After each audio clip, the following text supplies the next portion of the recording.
It's a lovely pairing, justice and possibilities. Just juxtaposing these two words creates a question.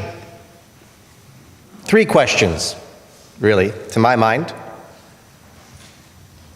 What are the possibilities of justice for the world? What are the possibilities of justice for each of us? And then a more primary question, what is justice? You may think that's an obvious thing to define, but I'm not so sure. Justice is a pretty big umbrella of a word and includes everything from the restorative to the punitive. A great many people understand justice as an eye for an eye. Our justice system of our democratically established government understands justice more or less in those terms.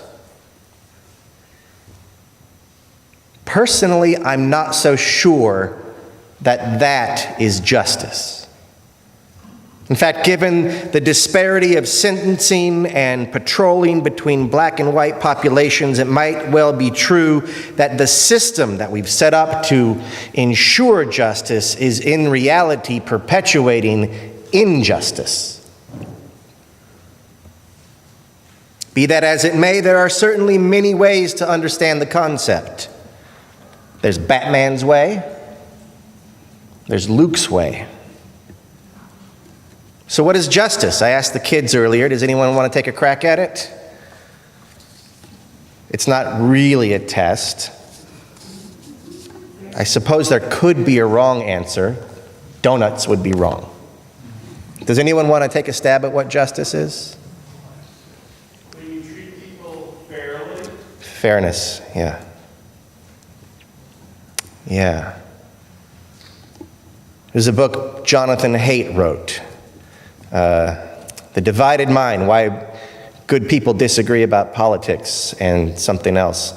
And he, in that book, noted that us liberals value fairness as a very high priority, as opposed to, for instance, purity.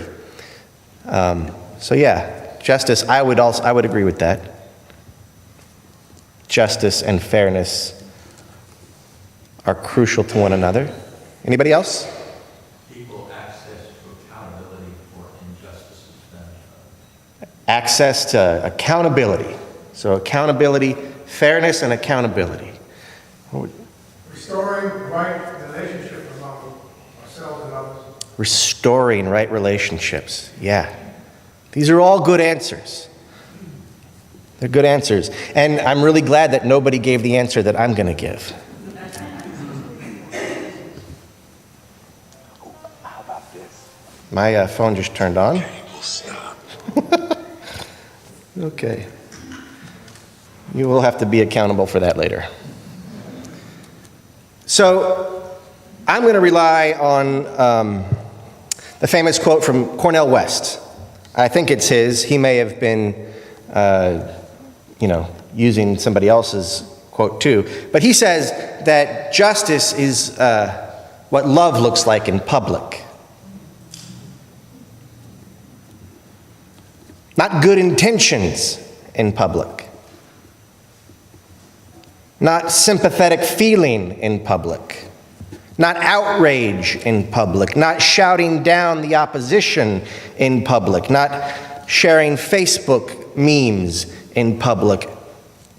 Not exonerated by the outraged sympathy and Facebook postings and good intentions of your minister in public. Love in public. So I have to ask, what is love?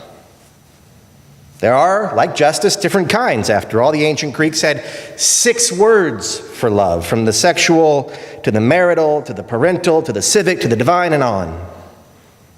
And then Paul, the wet nurse of Christianity, has his famous passage on love, which is read at many a wedding, that begins, love is patient, love is kind. I'm sure you've heard it. It's actually a very lovely description. And of course, it's not just Paul who tries to define love. Poets and philosophers throughout history have defined love in this way or that way. It's all garbage. It's very pretty garbage. Sometimes moving garbage. But trust me, it takes one to know one, after all. And in the end, these words are so much vanity, wind chasing after wind. What is love? It's difficult to define. I'd say love is like art or pornography. There's your Facebook meme, by the way, for the week. It's a picture of my face and the quote, "Love is like porn, Reverend Ron Phares." We might get some very interesting new visitors. So love is like art and pornography in the sense that you know it when you see it. Or in the case of love, when you feel it. Have you been in love? With the world, with a moment, a person, a pet, a God, a cause, a child? Have you felt that? I want you to remember being in love. Remember both the intoxication and then the deep recognition required after everyone sobers up from that intoxication. When you are in love, you are so obviously bound up with the subject of your affection that the thought of its disappearance is terrifying. You are at the same moment entirely filled up with a kind of superhuman feeling and also utterly exposed and entirely vulnerable. Now, you may have heard me say a time or two that all love ends in heartbreak. And believe it or not, that's meant to be encouraging.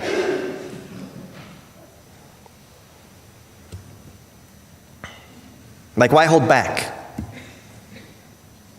You cannot be afraid of getting hurt, or rather, you cannot let fear of pain diminish you. Pain is an unavoidable part of it. It's like knowing you're going to decide, or you're going to die, and so you decide you can no longer live. That's not healthy. Both in love and life, we court joy, knowing it will be taken from us.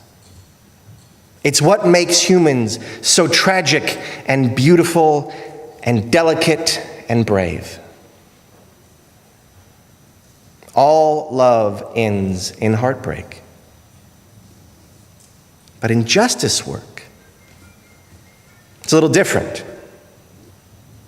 Justice is love in public, but I think all justice work does not end in heartbreak. Rather, justice begins in heartbreak. That's the love. It begins in heartbreak. Being broken is being broken open. Love requires us to be open, to be connected. We must be open. Open-hearted, broken-hearted. Spiritually speaking, the difference between open and broken is negligible. And so it is that the recognition of injustice opens our hearts. Injustice breaks our heart. And that's when we let the love in. Injustice breaks our heart. Filled with that love, we turn into the heartbreak, reach through it, and pull ourselves off our asses and into public. Because we cannot bear it. Because as with the love of a child or parent or lover, the pain of another is testament to our connectivity and is not experienced as another's pain, but just as pain. I think that this is what compassion is. Calm means together, and passion means suffering. Now, when I was young, I thought passion meant lust. So I was always very confused by the passion of Christ on the cross. But I was like, whatever turns you on, I guess. You're God, you know. But no, passion means suffering. Compassion means shared suffering. Not imagined suffering, felt suffering. It is a state of interbeing. Interbeing is a way of understanding existence as not only interdependent, as our principles attest to, but that your being partakes in my being and in all beings. That what we do to another, we do to ourselves. Compassion is the feeling of interbeing. But while interbeing has a feeling, it is no less than a description of reality as observed by some very astute humans. And so as a description of reality, interbeing is where we encounter the second question. What are the possibilities of justice for the world? What was justice, and now what is the possibility of justice for the world? I recently finished a book. Now that's not the answer to the question, but it's worth celebrating because I start books a lot and do not finish many. I know that is sacrilege to some of you, but here we celebrate heresy, so I'm in good company. And we're a welcoming community. Anyway, this book was written by a fellow named Charles Eisenstein and was titled, "The More Beautiful World Our Hearts Know Is Possible."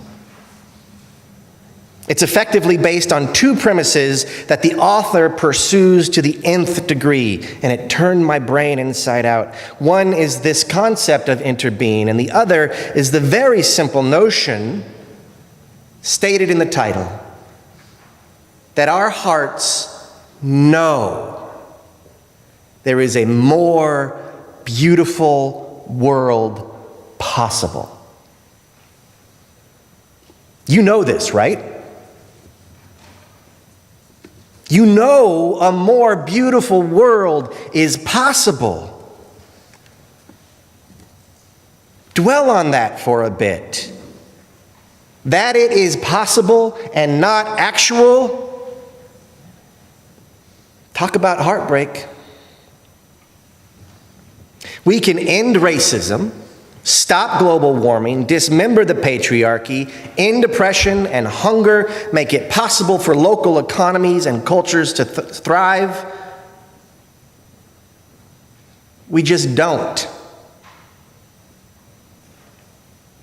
We don't, because even if we intend otherwise, we have been taught that we are autonomous, separate, atomized individuals, the results of which cannot be other than the habit of looking out for you and what's yours. Meanwhile, there's compassion, shared suffering, love in public. It's a revolution. It is a revolution more than 2,000 years in the making, started by the axial age sages of Asia and the Mediterranean, and actually lived by some cultures indigenous to the Americas before they were eradicated. Compassion, broken, open-hearted, reaching through pain and into benevolent, redemptive power, ushers in the more beautiful world. Suffering together does this. The world depends on us. as never before. It depends on the interactions of innumerable relationships in the interdependent web, but for now, we are the heaviest thing in the web, causing its structure to adjust disproportionately to the value of the rest of the web. And we know there is a better way. What's more, we essentially have all the technology and systems that we need to bring about the more beautiful world our hearts know is possible. We just don't do it. So what are we to do? This conducts us into the fourth question. What are the possibilities of justice for each of us? We've reflected on the meaning of justice and love and the possibilities they offer the world. And that's some ground to cover in 15 minutes. But we have one last item to consider, and it is the key. What are the possibilities of justice for each of us? I'm talking about you now. You've all heard Gandhi's famous bit of wisdom, be the change you want to see in the world, yeah? It's a funny effect that this line has, because I don't think that most of it hear it properly. We hear, be the change you want to see in the world, more like, make the world look like how you want to see it. But that's not right. Gandhi correctly identified the change needed as being not out there, but right here. The wisdom assumes that we need changing. That if we do not change, how will the world? And so the possibility that justice work offers each of us a new life, a new love, a new world. The revolution happens nowhere unless it happens here first. And like all revolutions, that will entail some disruption to the systems that sustain it. Those systems are the isolation, individualism, loneliness, fear, and despair that populate the story of who you and I are. Now, we are addicted to that story in a manner of speaking, and recovering from it will, like most recoveries from addiction, not occur without some pain. And it will not occur without some help. The systems within us will fight to stay alive. Letting them die will feel scary. It will feel like losing ourselves, like losing the story of who we are. It will feel unsafe and will therefore ask for isolation and individualism to be invited back into sovereignty. But that is not the way to a better you, a better world, love, or justice. Taking to heart that it is we who need to change to be the change we want in the world will break our hearts.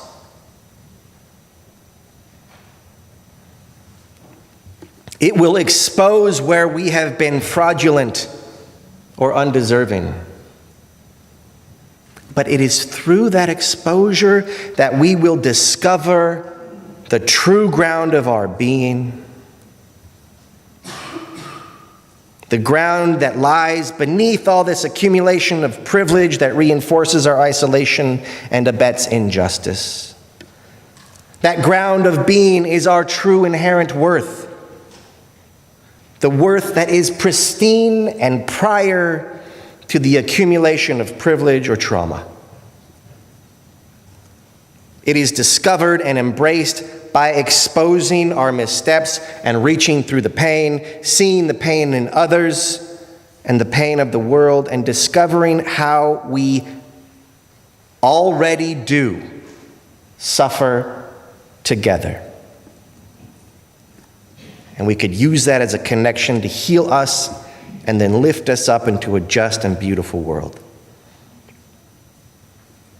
So justice work from the point of view of the privileged begins with intentionally courting heartbreak.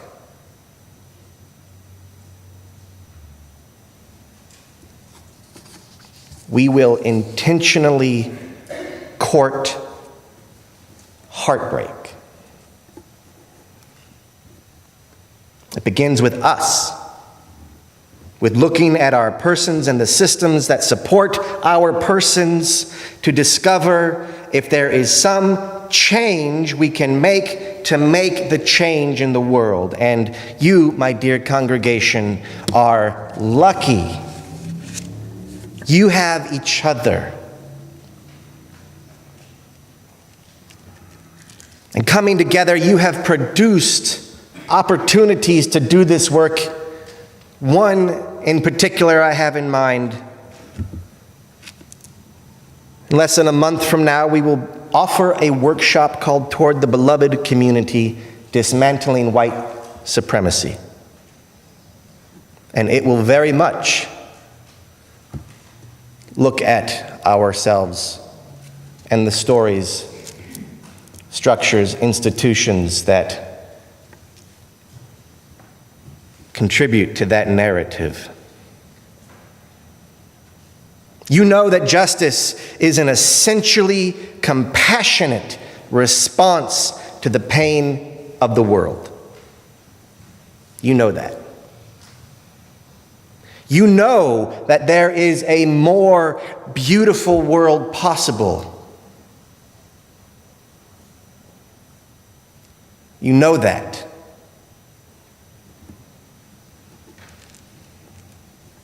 Do you want to be that?